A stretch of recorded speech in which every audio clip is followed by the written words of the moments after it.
Thank you very much, gentlemen. Well, we asked for it. We asked for a competitive series, and that game one looks rather promising for a competitive series. SKT does manage to secure the victory in the end, but that was a slugfest, to say the least. Yeah, it certainly was, and what a great job out of the Samsung lineup to continue to go with them. They made so many mistakes early on in this game, but the mental fortitude to stick with it, stall this one out, was very impressive from a young squad. Just sad for them, honestly, in the end, they can't win. You know, you try so hard, you defend for such a long time, and then when you get to that final fight, you end up losing anyway, and you simply just lose the entire game. And it's a lot of effort being put into this for Samsung and not really getting any reward. At the same time, though, it's much better for their mentality overall that they managed to pick it back up at the end of the game, because they had a great start. You know, Crown was going off, had the kill onto Faker. If you have a good early and a good late game, that's a good mentality to go into the second game. If SKT would have just slowly grinded them to pieces, they would have been destroyed. And then we get this signature SKT kind of game flow where game one it's close, game two it's less close, and game three it's over in 25 minutes. Yeah, we'll certainly see whether that's the case. But what impressed me the most was we hadn't seen Core JJ in a late game. And we thought that a lot of the reason they were playing Wraith was because they did like his late game team fighting.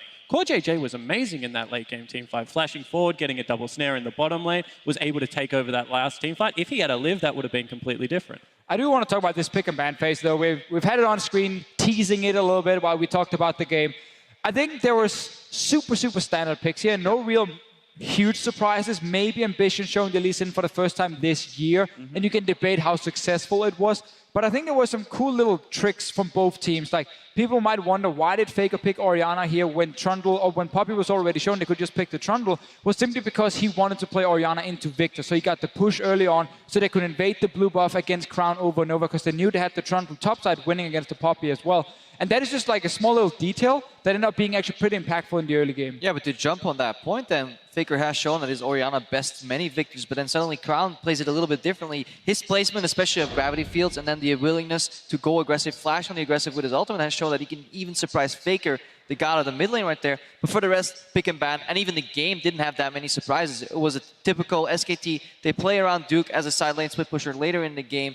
Faker always pushing in the mid lane, not really choosing to roam up, whereas Crown was attempting to do that. Very signature gameplay, and it came down to like just a few mistakes on either side, swinging the tides. And you talk about Faker having constant pressure in the mid lane. Let's go ahead and take a look at Faker doing Faker things at the 14-minute mark, brought to you by Acer. A 2-0 going to be picked up here, as well as Roam down to the bot lane. I mean, it's so beautiful. Usually, all the attention would go to the big Raptor, but Faker realizes that both flashes are down. He goes for the aggressive play in the choke point as they exit that point, and at that point, mid-game is a tug of war right now. Both teams are really trying to keep it even, but the second somebody slips, SKT pull it all the way to their side, and they move down bottom. Yeah, and I really think it's important to highlight like how they could set that up at this play as well. How can you set up, well, you just got 2 kills made, so it's very easy to go down. They just forced a TP here. Cuvee knows if he cancels teleport, the dive will just happen anyway in the 3v2, so he almost has to complete it. He then recalls on a ward here, which is kind of dumb.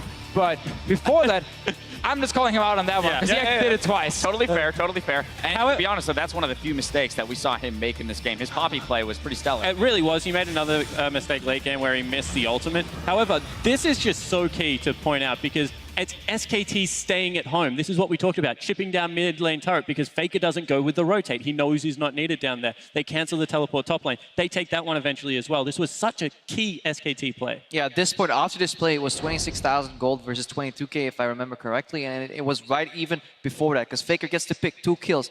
That's like 1,000 gold right there. They move down bottom, threaten the dive, get TP advantage, and then right after, they take both top tower and mid tower. Then they return to the bottom lane to finish off that bot lane turret, and suddenly SKT, after being even for so long at the 15-minute mark, is now up 3,000 to none. And if they actually played their late game a little bit better, this would have been a sweep.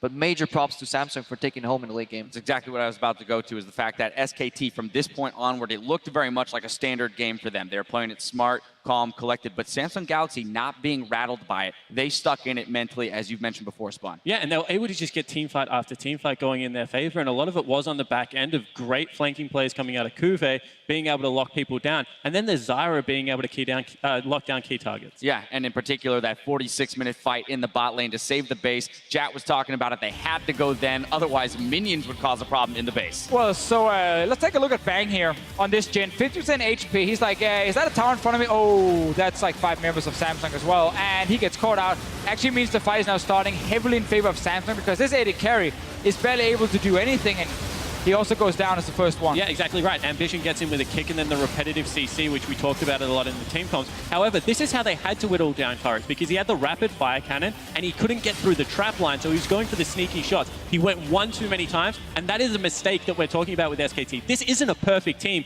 and Samsung punished them for it. But I almost want to challenge that and say they actually don't have to take the turrets down that way. Their comp is actually made to 1-3-1 and play it out, especially when the base is that open. They don't actually have to commit ever to Samsung in a group squad, because Samsung showed that whenever they were grouped, they would wave clear with this Victor, with the Caitlyn, with the Zyra.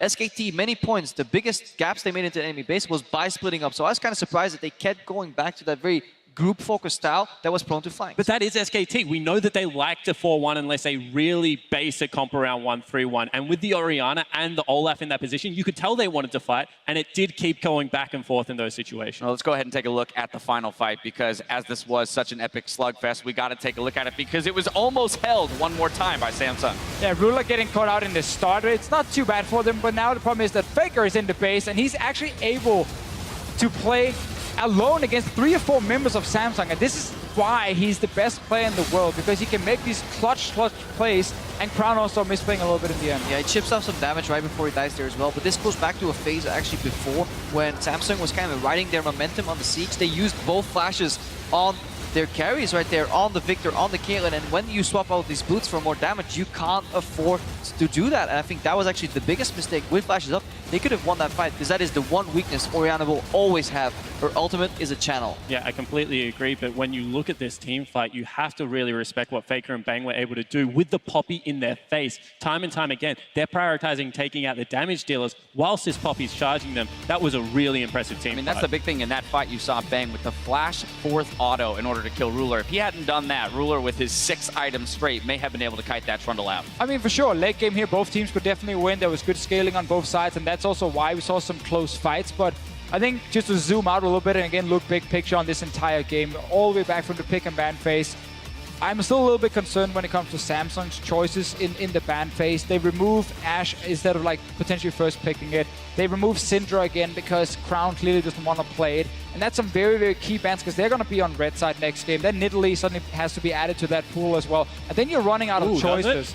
I mean, we saw Benga play it already, and he had no issues playing it. So I feel like, yes, it does. Yeah, but so let's talk about that game, too. As you mentioned, they will be swapping sides, SKT to blue side. No substitutions here for game 2. So whereas we have seen Blank come in the past, not going to happen this time around. Thoughts here for Samsung Galaxy on the red side? I think Samsung Galaxy are just locked in a bit more with bans. SKT have way more flexibility. The fact that they can just blind pick Orianna into anything that almost Crown has to offer is going to make it very hard.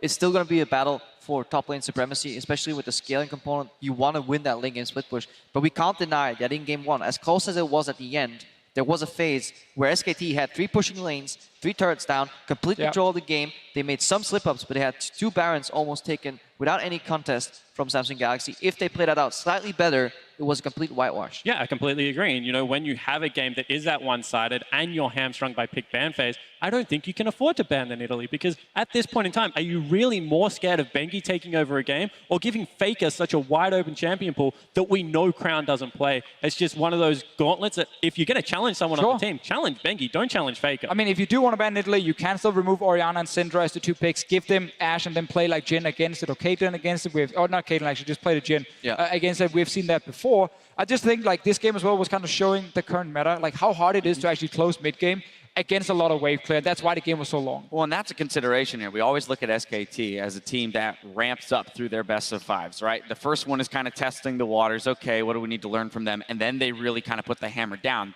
Winning game 1 here, that doesn't bode well moving into game 2. Yeah, it certainly doesn't. And, you know, I also think it's the fact that they play at such high intensity all the time that you can't go with that every single game because you're just not as good as them in that situation. So I do agree that this becomes an uphill battle. However, they've already shown a lot of resilience at this stage. Sure, and I also think we need to highlight that Samsung was very, very close to picking up some of those kills early on. Like the Ambition dive in bot lane, 1 tower shot. He just steps in range, he gets hit. That's why he doesn't pick up another kill. Bengi invade. Bengi invade as well, just survives in the end. And I think that little shockwave we saw earlier in the replay from Faker with the 2 kills, that's one where the coach is like, guys, we know SKT always wards the Raptor camp, be very careful when they go missing from mid lane, and then you don't make that mistake in the second game, and Faker doesn't get 2 kills on a mid tower. And then suddenly we have a different game, because once you get the advantage and get early towers down, you snowball out of control. Well, game 1 is in the books, and as we head towards game 2, you're going to get a look here at our partners from all over the globe. First up is going to be Korea's OGN, then followed by Brazil's CB LOL. Oh, Caster June, one of my favorites there. Here's the CB LOL, and of course, China's LPL. They are helping to broadcast the finals in 19 languages worldwide, so we've got everyone involved. And of course, we are going to see some of those international audiences right now. Here's a look at a Coca-Cola viewing party taking place in Paris, France. We know those Parisian fans can be very hype, and here they are going Thundersticks a-waving, and here are more parties taking place in El Salvador, Aarhus, Denmark, and Denmark, man. There we go. South Korea. We've got everyone represented from across the world. We'll be checking in with a few more of those throughout the day. Yeah, these viewing parties are so fun to be a part of. And, you know, I think the Chiefs are in the Paris one as well after winning today. Oh, yeah, they won today. Qualified for IM. Congratulations to them, and Spawn for finally some success for his own region. And back to Worlds. Done it. All right. Okay. Well, ladies and gentlemen, that's going to do it for Game 1. Worlds 2016 continues in just a few minutes.